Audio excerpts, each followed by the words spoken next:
Hi all, welcome to chops.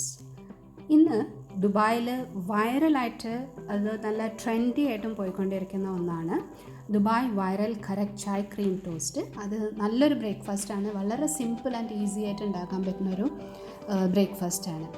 അപ്പോൾ ഈ പെരുന്നാളിന് ബക്രീദിന് എന്താണ് സ്പെഷ്യൽ ഉണ്ടാക്കാമെന്ന് ഞങ്ങൾ ആലോചിച്ചുകൊണ്ടിരിക്കുമ്പോൾ ഈ Dubai viral karak chai cream ടോസ്റ്റിന് ഇൻസ്പയർ ആയിട്ട് ഞാൻ ഒരു യുണീക്ക് ട്വിസ്റ്റ് അതിന് കൊടുത്തിട്ട് ഞാൻ ഉണ്ടാക്കുന്നതാണ് karak chai cream croissant and pistachio bliss.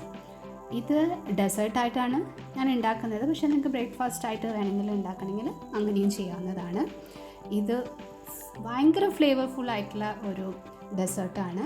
Cooking എന്ന് പറഞ്ഞു കഴിഞ്ഞാൽ ഇതിലാകെ കറക്റ്റായി ഉണ്ടാക്കുക. അതും ഞാൻ ഇൻസ്റ്റൻ്റ് ആയിട്ടുള്ള പൗഡർ വെച്ചിട്ടാണ് ഉണ്ടാക്കുന്നത്. അപ്പോൾ ലിറ്ററലി പറയുകയാണെങ്കിൽ കുക്കിങ്ങിൻ്റെ ആവശ്യമേ ഇല്ല. അതേസമയം നല്ല ഡെസേർട്ട്, നല്ല ടേസ്റ്റി ആയിട്ടുള്ള ഡെസേർട്ട് വിത്ത് കുറച്ച് സമയം കൊണ്ട് തന്നെ ഉണ്ടാക്കാൻ പറ്റുന്നതാണ്.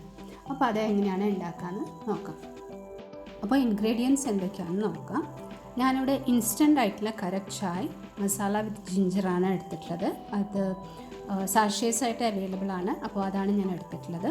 പിന്നെ കൊസോൺ, പിന്നെ കുറച്ച് പിസ്താഷ്യോ, പിന്നെ സാഫ്രൺ, പിന്നെ മധുരത്തിനായിട്ട് ഞാൻ സ്റ്റീവിയാണ് ഇവിടെ യൂസ് ചെയ്യുന്നത്, പിന്നെ ഫ്രഷ് ക്രീം. ഇതിൻ്റെ ഫസ്റ്റ് സ്റ്റെപ്പ് എന്ന് പറഞ്ഞു കഴിഞ്ഞാൽ ഇൻസ്റ്റൻ്റ് ആയിട്ടുള്ള കറക്റ്റ് ചായ ഉണ്ടാക്കുകയാണ്. അപ്പോൾ ഞാനിവിടെ വെള്ളം എടുത്തിട്ടുള്ളത് എൻ്റെത് വലിയ മഗ്ഗാണ്. അപ്പോൾ ഒരു 200 ml ഒക്കെ ഉണ്ടാവും ഇത് എൻ്റെ മഗ്. അപ്പോൾ അത്രയും വെള്ളം, ഒരു 2 ഗ്ലാസ് വെള്ളം നമുക്ക് ഐദർ സ്റ്റൗവിൽ തിളപ്പിക്കാനായിട്ട് വെക്കാം, അല്ലെങ്കിൽ നമുക്ക് കെറ്റിലിൽ വെക്കാം. അപ്പോൾ ഞാനിവിടെ കെറ്റിലാണ് യൂസ് ചെയ്യുന്നത്. അപ്പോൾ കെറ്റിൽ വെള്ളം ചൂടാക്കാനായിട്ട് വെച്ചിട്ടുണ്ട്. ഞാനിവിടെ യൂസ് ചെയ്യുന്നത് കറക്റ്റ് ചായ് മസാല വിത്ത് ജിഞ്ചറാണ്.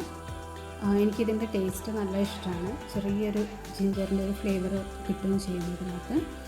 അപ്പോൾ ഇതിൽ ഓൾറെഡി ഷുഗർ ഉണ്ട്, കാരണം ഈ ഇത് എന്താ പറയുക മിൽക്ക് പൗഡറും പിന്നെ ചായയുടെയും പിന്നെ ഷുഗറും കൂടെ മിക്സായിട്ടാണ് ഇതിൽ വരുന്നത്. ഷുഗർ കൂടുതൽ വേണമെന്നുണ്ടെങ്കിൽ ആഡ് ചെയ്യാം. ഇപ്പോൾ നമ്മൾ 2 സാഷേസാണ് ഈ ഡെസേർട്ട് ഉണ്ടാക്കാൻ വേണ്ടിയിട്ട് യൂസ് ചെയ്യുന്നത്. അപ്പോൾ എനിക്ക് ഡെസേർട്ടിൽ കുറച്ച് മധുരം വേണമെന്നുണ്ട്. അപ്പോൾ ഞാൻ അതുകൊണ്ടാണ് ഇവിടെ സ്റ്റീവിയ ഞാൻ യൂസ് ചെയ്യുന്നത്. സ്റ്റീവിയ ഞാൻ കുറച്ച് നോർമൽ ഇതിനേക്കാളും കുറച്ചും കൂടെ കൂടുതൽ ഇടുന്നുണ്ട്, കാരണം ഡെസേർട്ടാകുമ്പോൾ നമുക്ക് കുറച്ച് മധുരം കൂടുതൽ വേണമല്ലോ. അപ്പോൾ നിങ്ങൾക്ക് ഇതിന് സ്റ്റീവിയയ്ക്ക് പകരം നമുക്ക് ഷുഗർ ആഡ് ചെയ്യാം. 1 ടേബിൾ സ്പൂൺ, അല്ലെങ്കിൽ നമുക്ക് ഡെസേർട്ടിൽ എത്രയാണോ വേണ്ടതെന്ന് വെച്ച് കഴിഞ്ഞാൽ അത്ര കൂടുതലായിട്ട് ആഡ് ചെയ്യുക. കാരണം നമ്മൾ ഈ ഡെസേർട്ടിൽ വേറെ ഷുഗേഴ്സ് ആഡ് ചെയ്യുന്നില്ല. അതുകൊണ്ടാണ് ഈ ചായ ഇൻസ്റ്റൻറ്റ് കറക്റ്റ് ചായ ഉണ്ടാക്കുമ്പോൾ തന്നെ നമ്മൾ ഷുഗർ ആഡ് ചെയ്യുന്നത്. അപ്പോൾ വെള്ളം തളിച്ചിട്ടുണ്ട്. അപ്പോൾ ഇത് ചൂടുവെള്ളം ഒഴിച്ചിട്ട് നമുക്കിത് മിക്സ് ചെയ്തെടുക്കാം.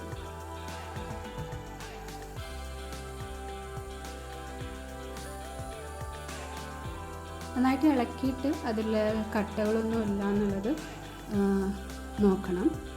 അപ്പോൾ നമ്മൾ ഇളക്കിയിട്ടൊന്ന് സ്പൂണിൽ എടുത്തു കഴിഞ്ഞാൽ അത് കലങ്ങിയിട്ടില്ലെങ്കിൽ കാണാൻ പറ്റും. അപ്പോൾ നന്നായിട്ട് ഇളക്കണം. ചൂടുവെള്ളം ഒഴിച്ചുകൊണ്ട് പെട്ടെന്ന് ഇതാവും. ഇതിലധികം കട്ടയൊന്നും വരാറില്ല, പക്ഷെ നമ്മൾ കുറച്ചൊരു എന്താ പറയുക ഒരു 1 മിനിറ്റൊക്കെ ഒന്ന് ഇളക്കി കൊടുത്തു കഴിഞ്ഞാൽ അത് ഫുൾ അതിനകത്ത് ആയിട്ടുണ്ട്. ഇപ്പോൾ നല്ല എന്താ പറയുക നല്ല കടുപ്പുള്ള കറക്റ്റ് ചായ ആയിട്ടുണ്ട്. അപ്പോൾ ആ ജിഞ്ചറിൻ്റെ ഫ്ലേവറൊക്കെ നന്നായിട്ട് വരുന്നുണ്ട്. ഇത് നന്നായിട്ടിപ്പോൾ പൗഡറൊക്കെ നന്നായിട്ട് അലിഞ്ഞിട്ടുണ്ട് അതിനകത്ത്. അടുത്ത സ്റ്റെപ്പ് നമ്മൾ കൊസോൺ കട്ട് ചെയ്ത് വെക്കുന്നതാണ്. ആദ്യം ഞാൻ ഇതിൻ്റെ നടുവിൽ ഇങ്ങനെ കട്ട് ചെയ്യാണ്, ലെങ്ത് വൈസ് കട്ട് ചെയ്യാണ്, എത്രയും ഫുള്ള്. അപ്പോൾ അതിൻ്റെ എൻഡ് കട്ട് ചെയ്യണ്ട, കുറച്ചിങ്ങനെ തുറന്നിരിക്കുന്ന രൂപത്തിലായിട്ടാണ് കട്ട് ചെയ്തെടുക്കാനായിട്ട്. അപ്പോൾ ആദ്യത്തേത് ഞാൻ കട്ട് ചെയ്തു, ഞാൻ രണ്ടാമത്തേത് കട്ട് ചെയ്യാണ്. ക്വസോൺ എടുക്കുമ്പോൾ നമ്മൾ ഫ്രഷായിട്ട് ബേക്ക് ചെയ്ത അപ്പം തന്നെയുള്ള ഇതെടുക്കരുത്. ഇതൊരു എന്താ പറയുക ഒരു ദിവസം 2 ദിവസമൊക്കെ ഇരുന്നതാണെങ്കിൽ അതിന് ചെറിയൊരു കട്ടി ഉണ്ടാവും. മറ്റേതാകുമ്പോൾ ഇങ്ങനെ നമുക്ക് ഇത്ര സുഖമായിട്ട് കട്ട് ചെയ്തെടുക്കാൻ പറ്റില്ല, അതിങ്ങനെ എന്താ പറയുക ചുങ്ങിപ്പോവും. അപ്പോൾ ഇതാകുമ്പോൾ കുറച്ചൊരു കട്ടിയുണ്ടാവും. കട്ടിയെന്ന് പറഞ്ഞാൽ അധികം കട്ടിയല്ല, നമ്മൾ ഫ്രഷായിട്ട് എടുക്കുന്നതിനേക്കാളും കുറച്ചും കൂടെ വ്യത്യാസമായിട്ട്. അപ്പോൾ എപ്പോഴും ഒരു ഫ്രഷായിട്ട് എടുക്കാണ്ട് 1-2 ദിവസം വെച്ചിട്ടുള്ളത് എടുക്കണം. അപ്പോൾ ഞാനിനി ഇതിൻ്റെ നടുവിലാണ് കട്ട് ചെയ്യുന്നത്. അപ്പോൾ കുറച്ചെണ്ണം ലെങ്ത് വൈസായിട്ട് കട്ട് ചെയ്യുക, പിന്നെ ഇങ്ങനെ റൗണ്ടായിട്ട് കട്ട് ചെയ്തിട്ട് വയ്ക്കുക. അടുത്ത സ്റ്റെപ്പ് നമ്മൾ ഫ്രഷ് ക്രീം ഇതിലേക്ക് തേച്ച് കൊടുക്കുന്നതാണ്. അപ്പോൾ ഞാൻ ഇവിടെ ഫ്രഷ് ക്രീം എടുത്തിട്ടുള്ളത് അൽറവ ബീരതാണ്. നിങ്ങൾക്ക് ഏതാണ് അവൈലബിൾ എന്ന് വെച്ച് കഴിഞ്ഞാൽ അതെടുക്കാം. പിന്നെ ക്രീം വാങ്ങിച്ച് കൊണ്ടുവന്നിട്ട് അത് പുറത്ത് വെക്കരുത്. അപ്പോൾ അതിലേക്ക് കുറച്ച് ഇങ്ങനെ വെള്ളം മീതുന്ന വെള്ളം വരുന്നുണ്ടാവും. അപ്പോൾ നമ്മൾ വാങ്ങിച്ചു കൊണ്ടുവന്നു കഴിഞ്ഞാൽ അത് ഫ്രിഡ്ജിൽ തന്നെ വെക്കാന്നുള്ളത് നോക്കണം. അല്ലെങ്കിൽ ആ ഒരു വെള്ളമൊക്കെ വന്നു കഴിഞ്ഞിട്ട് അതിൻ്റെ ടെക്സ്ചർ എന്നൊന്ന് മാറിപ്പോവാറുണ്ട്. അപ്പോൾ ഞാൻ ആദ്യം തന്നെ കുറച്ച് എടുത്തിട്ട് ഇതിലേക്ക് തേച്ച് കൊടുക്കുകയാണ്. നമ്മൾ ബ്രെഡിൽ ജാമൊക്കെ തേക്കുന്നത് പോലെ നന്നായിട്ട് തേച്ച് കൊടുക്കുകയാണ്. 2 സൈഡും തേച്ച് കൊടുക്കുന്നുണ്ട്.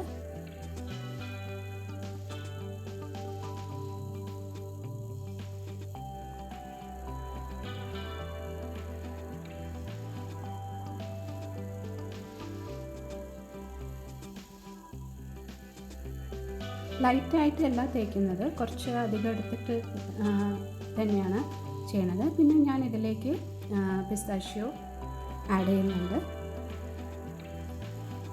ഞങ്ങളുടെ കയ്യിലിപ്പോൾ ഹോൾ പിസ്താഷ്യോ ആണ് ഉള്ളതെങ്കിൽ അത് ചെറുതായിട്ട് മുറിച്ചിട്ട് ആഡ് ചെയ്യാം. പിന്നെ അത് സോൾട്ടഡ് ആയിരിക്കരുത്, നോർമലുള്ളത് വേണം. ഫ്ലേവറൊന്നും ആഡ് ചെയ്യാത്ത, സോൾട്ടോ ലൈമൊന്നും ആഡ് ചെയ്യാത്ത ഫ്ലേവർ അല്ലാത്ത പിസ്താഷ്യോ എടുക്കുകയാണ് ഏറ്റവും നല്ലത്. ഇനി ഞാൻ സൈഡിൽ ഒരു സ്ലിറ്റും കൂടെ ഉണ്ടാക്കിയിട്ട്, ഒരു കട്ട് ഉണ്ടാക്കിയിട്ട് അതിലും കൂടെ ക്രീം തേച്ച് കൊടുക്കുകയാണ്. കാരണം ഞാൻ ആദ്യം നടുവിൽ കട്ട് ചെയ്തത് എന്താണെന്ന് വെച്ച് കഴിഞ്ഞാൽ, അപ്പോൾ നമുക്ക് കയ്യിൽ പിടിച്ചിട്ട് ചെയ്യാൻ കുറച്ചും കൂടെ എളുപ്പമായിരിക്കും. അപ്പോൾ ഒരു സൈഡ് ചെയ്യുകയാണ്. ഇതാ എഗെയിൻ പിസ്താഷ്യോ വെച്ചു. ഇനി അതിൻ്റെ ടിപ്പ് കുറച്ച് മുമ്പായിട്ട് അവിടെ ഒരു കട്ട് കൊടുത്തിട്ട് അവിടെ 2 സൈഡും ഇതുപോലെ ക്രീം വെച്ച് കൊടുക്കുകയാണ്. അത് കഴിഞ്ഞിട്ട് ഇതിലേക്ക് എഗെയിൻ പിസ്താഷ്യോ ആഡ് ചെയ്യുകയാണ്.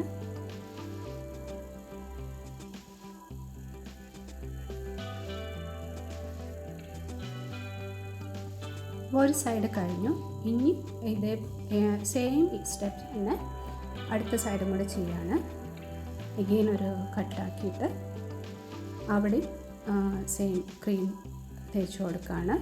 പിന്നെ അത് സാൻഡ്വിച്ച് ചെയ്യുന്നത് കുറച്ചും കൂടെ പിസ്താഷ്യോ വെച്ചിട്ട് ചെയ്യാണ്.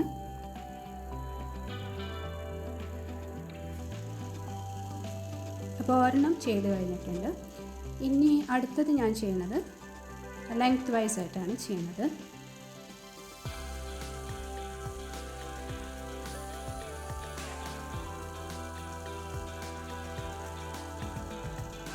ഇത് ഒരേ പാറ്റേണിൽ തന്നെ ചെയ്യാണ്ട് ഡിഫറെൻ്റായിട്ട് ചെയ്യുന്നത് എന്താണെന്ന് വെച്ച് കഴിഞ്ഞാൽ, നമ്മൾ ഈ ഡെസേർട്ട് ആയി വരുമ്പോൾ നമുക്ക് എടുക്കുമ്പോൾ എല്ലാ സൈഡിൽ നിന്നും ഏത് സൈഡിൽ നിന്ന് എടുത്തു കഴിഞ്ഞാലും നമുക്ക് എന്താ പറയുക, ഈ സോക്ക് ചെയ്ത് കഴിഞ്ഞിട്ട് ക്രീമും പിസ്താഷ്യോയും എല്ലാത്തിൻ്റെയും ഫ്ലേവർ നമുക്ക് കിട്ടും. അതുകൊണ്ടാണ് ഞാൻ ഒരേ പാറ്റേണിൽ കട്ട് ചെയ്യാണ്ട് ഡിഫറെൻറ്റ് പാറ്റേണിൽ കട്ട് ചെയ്തിട്ട് ഞാൻ അതിനകത്ത് പിസ്താഷ്യോ വെച്ചിട്ട് ഇതിനകത്ത് ഫില്ല് ചെയ്യുന്നത്. ഇതിപ്പോൾ നീളനാക്കിയിട്ട് ഞാൻ അതിലേക്ക് പിസ്താഷ്യോ ആഡ് ചെയ്തു. അത് കഴിഞ്ഞിട്ട് അത് ക്ലോസ് ചെയ്തിട്ട് ഇനി ഞാൻ ഇതിൻ്റെ മിഡിലൊന്നും കൂടെ കട്ട് ചെയ്യുന്നുണ്ട്. മിഡിലിൽ കട്ട് ചെയ്തിട്ട് എഗെയിൻ ഇതിപ്പോൾ 2 പീസായി. ഇനി ഇതിൽ 2 സൈഡിലും ഞാൻ ക്രീം തേച്ച് കൊടുക്കുകയാണ്. ഇപ്പോൾ 2 സൈഡിലും നന്നായിട്ട് ക്രീം തേച്ചിട്ടുണ്ട്. ഇനി ഇതിലേക്ക് പിസ്താഷ്യോ ആഡ് ചെയ്യാണ്.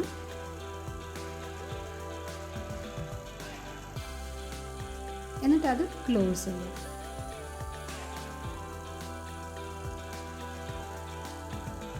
അപ്പോൾ അത് വേറൊരു സെറ്റായി. ഇപ്പോൾ 2 സെറ്റായിട്ടുണ്ട്. ഇങ്ങനെ ഞാൻ ഒന്നുകൂടെ ചെയ്തിട്ടുണ്ട്. ഇത് വേറൊരു ടൈപ്പാണ് ചെയ്തിട്ടുള്ളത്. ഇങ്ങനെ കട്ട് ചെയ്തിട്ട് പീസ് എടുക്കുക, എന്നിട്ട് 2 സൈഡിലും ക്രീം തേച്ച് കഴിഞ്ഞിട്ട് നമ്മളൊരു ചെറിയൊരു പ്ലേറ്റിൽ കുറച്ച് പിസ്താഷ്യോ ഇട്ടിട്ട് 2 സൈഡും പ്രസ് ചെയ്ത് കഴിഞ്ഞാൽ അപ്പോൾ അതിലൊക്കെ പിസ്താഷ്യോ പിടിച്ച് വെക്കും. എന്നിട്ട് ഈ കോർണറിൽ ഗ്യാപ്പുള്ള സൈഡ് ഉണ്ടാവുമല്ലോ നമ്മൾ ഡെസേർട്ട് ഉണ്ടാക്കുന്ന ഡിഷിൻ്റെ, അപ്പോൾ അതിൽ ഫില്ല് ചെയ്യുകയാണ് ഇപ്പോൾ ചെയ്യുന്നത്. അപ്പോൾ ഓരോ കോർണറിലും ഞാനിങ്ങനെ ഫില്ല് ചെയ്ത് വെക്കുകയാണ്.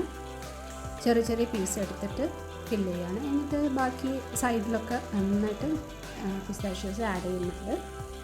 ഇനി അതിൻ്റെ മീതെ ഞാൻ സാഫ്രൻ കുങ്കുമപ്പൂവ് കൂടെ ആഡ് ചെയ്യുകയാണ്. അപ്പോൾ നടുവിൽ മാത്രമാണ് ഞാൻ ഇങ്ങനെ നീളത്തിലായിട്ടുള്ള ഫ്ലവർ വെച്ചിട്ടുള്ളത്. ബാക്കിയെല്ലാം ഈ ഒന്ന് കൈ കൊണ്ടൊന്ന് ചെറുതായിട്ട് പ്രസ് ചെയ്ത് കൊടുത്തു കഴിഞ്ഞാൽ അതിങ്ങനെ പൊടിഞ്ഞിട്ട് ഉണ്ടാവും. അപ്പോൾ ആ ഫ്ലേവർ നന്നായിട്ട് വരും. അപ്പോൾ ഒരുപാട് ഇടുന്നില്ല അതിൽ. ഇപ്പോൾ തോന്നുന്നു വല്ലാണ്ട് സാഫ്രൻ ഇടുന്നുണ്ടെന്ന് ഇല്ല, സൈഡിൽ ഇങ്ങനെ ഇടുന്നുണ്ട്. പിന്നെ അതിൻ്റെ ഒരു പൗഡറാണ് ഇടുന്നത്. ഇനി അടുത്ത സ്റ്റെപ്പ് നമ്മളിതിലേക്ക് കടച്ചായി മുമ്പ് ഉണ്ടാക്കി വെച്ചത്, അതിപ്പോൾ നല്ല ചൂടില്ലേ, അതിപ്പോൾ കുറച്ച് ചൂടാറിയിട്ടുണ്ട് കേട്ടോ. നല്ല തിളച്ച ചൂടിൽ ഒഴിക്കാൻ പാടില്ല, ഒന്ന് ചൂടാറിയിട്ട് ഇളം ചൂടിൽ വേണം ഒഴിക്കാനായിട്ട്.